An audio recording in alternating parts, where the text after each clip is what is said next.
আসসালামু আলাইকুম। আমার আরেকটা ব্লগে সবাইকে ওয়েলকাম। অনেকদিন পরে নিজের ভয়েস দিচ্ছি ভিডিওতে। এতদিন ভয়েসের অবস্থা খুবই বাজে ছিল। আর আজকের ভিডিওতে আমি দেখাবো আমার বাংলাদেশ থেকে ইউকেতে আসার পুরো জার্নিটা। খুবই কম সময়ের জন্য গিয়েছি, মাত্র 20 দিনের জন্য।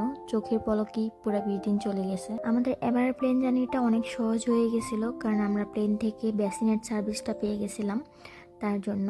আর ইনায়ও খুব রিল্যাক্সে ঘুমাইছে, আমাদেরও অনেক সুবিধা হয়েছে, কারণ অনেকক্ষণ একটা নিয়ে রাখলে দেখা যায় হাতে পায়ে ব্যথা। আমাদের ভাগ্য ভালো, আমাদের সিট পড়ছিল একদম সামনের সিটে, তার জন্য আমরা বেসিনেটটা নিতে পারছি, না হলে কিন্তু নিতে পারতাম না। বেসিনেটের জন্য কিন্তু আমাদের কোনো রকম পে করা লাগে নাই, একদম ফ্রিতে ছিল।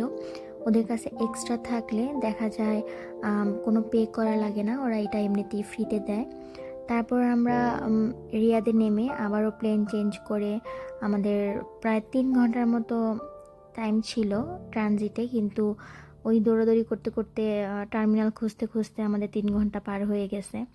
তারপর আমরা রিয়াদ থেকে আবারও প্লেনে উঠে গেছি। আর এবারে সিট ছিল আমাদের একদম জানলার পাশে।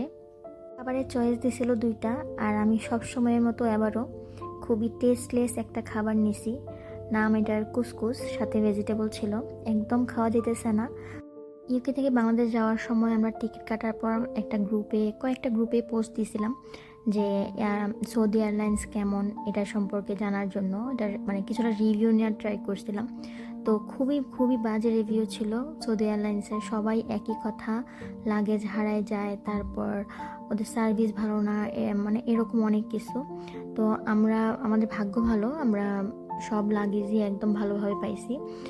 দেখা গেছে আসার টাইমে আমার এক্সট্রা 1 কেজি বেশি ছিল, কিন্তু তারপরেও ওরা কোনো রকম ঝামেলা করে নাই। তো যাওয়ার টাইমে আমাদের জিজ্ঞেস করছিল যে গান টাইপের কিছু আছে কিনা, তো আমরা বলছিলাম যে টয় গান আছে একটা, তো সেটা আমাদেরকে বলছিল বের করে ফেলতে। বের করার পর সেটা ওরা নিয়ে নিছে, ফেলে দিছে আর কি। তো ওটা ছাড়া আমাদের আর কোনো রকম সমস্যা হয় না। যায় তখন অনেক ভয় লাগে, ভাবতেই কেমন লাগে যে এখন যদি প্লেনটা পড়ে যায়।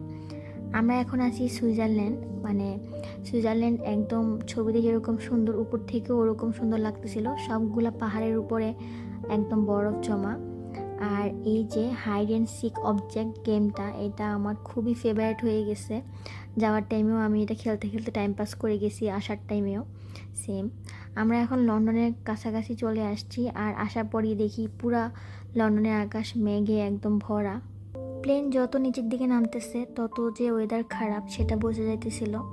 আর আমি ভুল করে ইনায়ের জন্য জ্যাকেট তো আলাদা করে হাতে নিয়েছি, কিন্তু ওর জন্য কোনো প্যান্ট নেই নাই। আর নামার পরই দেখতেছিলাম যে অনেক ঠান্ডা একদম। আমি তো ভাবছিলাম একটু কম ঠান্ডা থাকবে, সামার যেহেতু চলে আসছে, তো দেখি অনেক ঠান্ডা, সহ্য করা যেতেছে না এরকম। তারপর আর কি করা, বেচারিকে অনেক কষ্টে মোজা পরাই নিয়ে যেতে হয়েছে বাসার দিকে। তো এখন আমরা ওয়েট করতেছিলাম ট্রেনের জন্য।